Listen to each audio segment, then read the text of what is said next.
Tomemos nuestra Biblia, vamos al Evangelio de Mateo. La reflexión se titula La moneda en la boca del pez. Texto bíblico, Mateo 17, 24 al 27. Mateo 17, 24 al 27.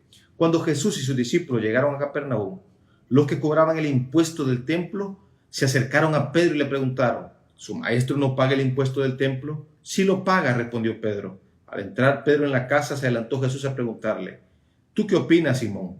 ¿Los reyes de la tierra a quienes cobran tributos e impuestos? ¿A los suyos o a los demás? A los demás, contestó Pedro. Entonces los suyos están exentos, le dijo Jesús. Pero para no escandalizar a esta gente, vete al lago y echa el anzuelo. Saca el primer pez que pique, ábrele la boca y encontrarás una moneda. Tómala y dásela a ellos por mi impuesto y por el tuyo. Queridos hermanos y queridos amigos, vamos a analizar este pasaje. Según los estudiosos de la Biblia, según los eruditos, ellos concuerdan que este pasaje es uno de los pasajes con mayor dificultad de comprender y es uno de los 3 milagros de Jesús registrados solo por Mateo. De los 35 descritos en los evangelios, los otros 2 que solo él registra son el de la cura de los 2 ciegos y el mudo endemoniado que encontramos en Mateo capítulo 9. Capernaum era un punto de parada, un lugar frecuente en el relato bíblico. Si pudiéramos decir que Jesús tenía una dirección, seguramente sería la casa de Pedro en Capernaum. Es curioso que muchos milagros hablen de Pedro, en total 8. Lo incluyen de alguna forma. Por ejemplo, 5 se relacionan directamente con él, como la cura de su suegra, la pesca milagrosa, el día en que caminó sobre el mar, la cura de la oreja de Malco que él había cortado y la libertad milagrosa de la prisión, registrada en Hechos capítulo 12.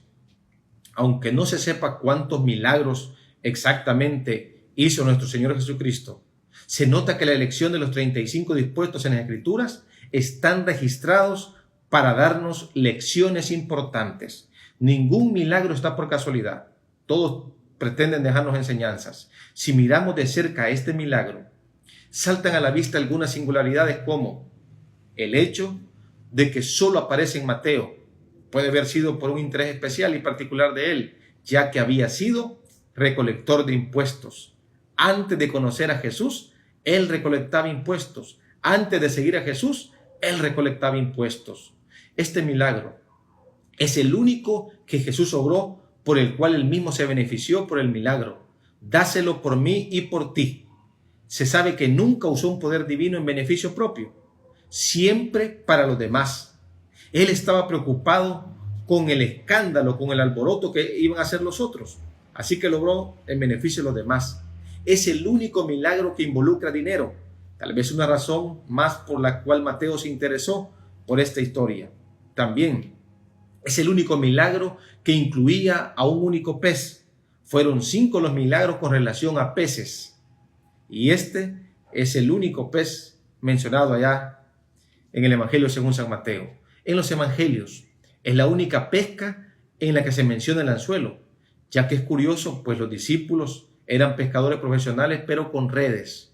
Es el único en el que el milagro no se cuenta en sí. Si usted ve el versículo 27, si se pudiera agregar el versículo, por ejemplo, 28 y 29 a este pasaje, sería algo como: entonces Pedro, tomando su vara de pesca, fue a pescar al mar, lanzó el anzuelo y al sacar el pez le abrió la boca y retiró la moneda. Pero el pasaje no se centra en el milagro. Tal vez Mateo no precisaba contar el milagro, pues para Cristo hablar y hacer son la misma cosa, no hay diferencia para Cristo Jesús. Ahora vamos a lo más importante, vamos al significado del milagro. Los cobradores de impuestos descritos aquí no son los publicanos como era Mateo, que recogían para el gobierno romano. Estas 2 dracmas se referían al servicio del templo que debía dar todo hombre de más de 20 años y equivalía a un día de trabajo de un campesino.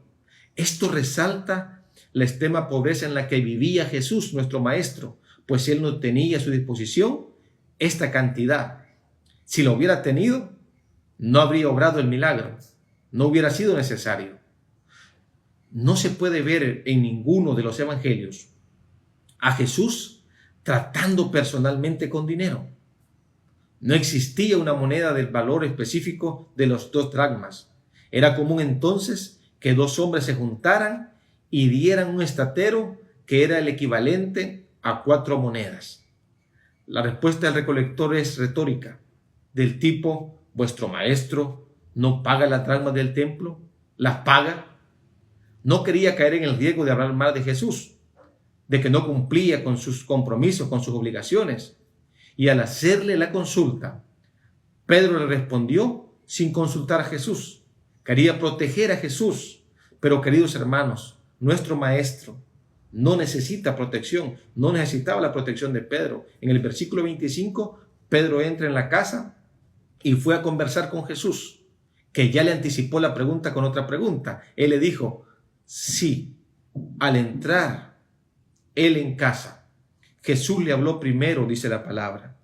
Jesús le habló primero, diciendo: ¿qué te parece, Simón?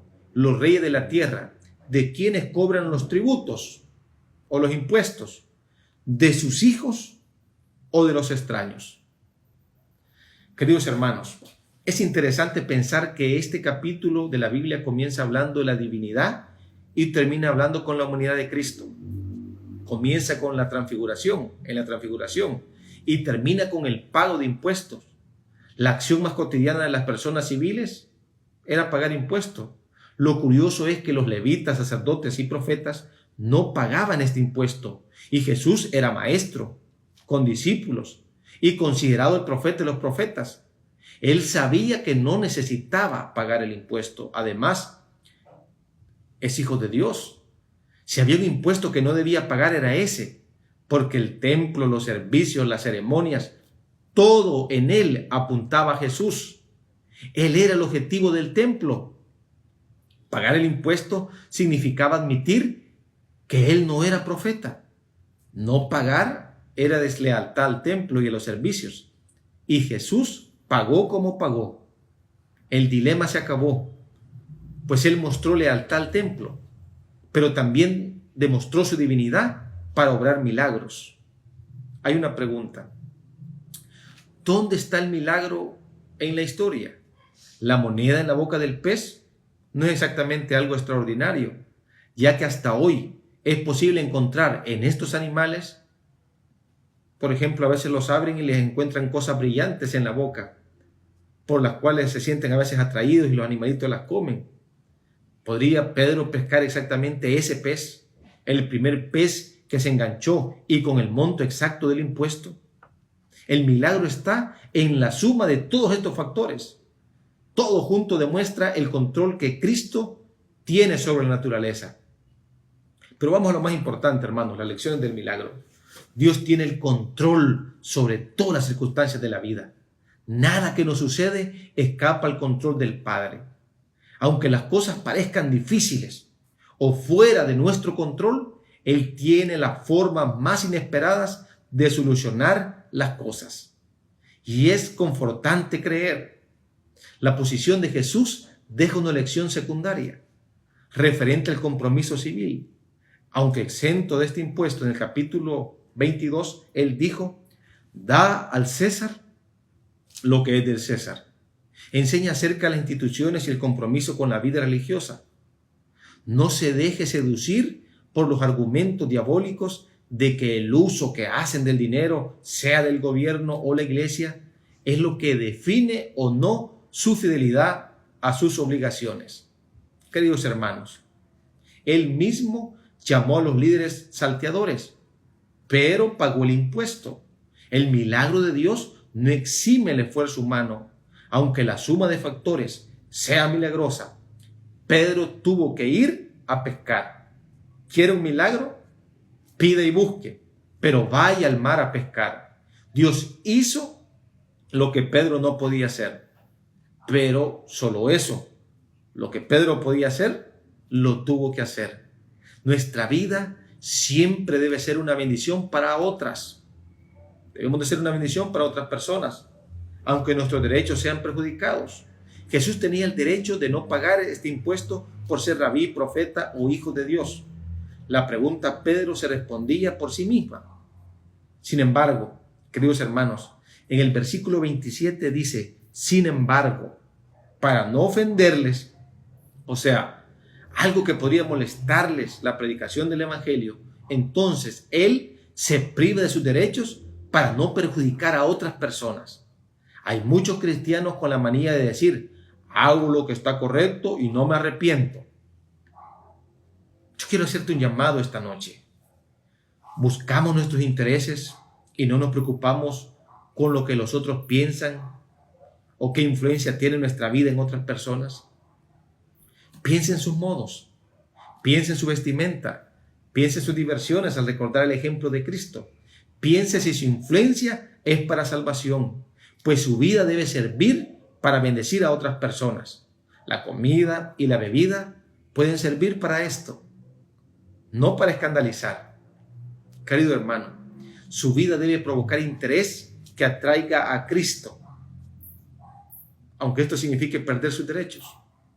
En 1 Corintios capítulo 9, versículo 12 leemos una amonestación de Pablo, quien se privó de tantos privilegios que le correspondían por derecho, por entender que la vida cristiana tiene como objeto bendecir a otros.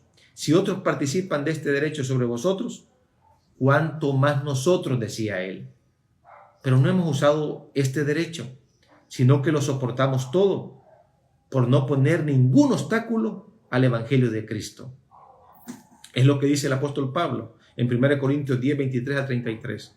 Ahí prácticamente, hermanos, leemos casi un sermón sobre no escandalizar a otros, sobre cuidar nuestra postura y nuestras acciones.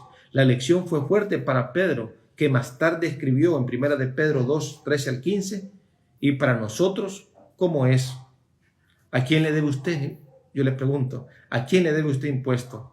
Tal vez en sus relaciones las cosas no están bien y usted sabe que tiene la razón, pero ¿no sería el caso pedir perdón y pagar el impuesto aunque no deba? Si Cristo, que es el Señor de los señores, nos dejó esta lección de humildad, yo te pregunto hoy, hermano, ¿por qué no seguirla? Que Dios te ayude a seguir el ejemplo de Cristo. Dios te bendiga.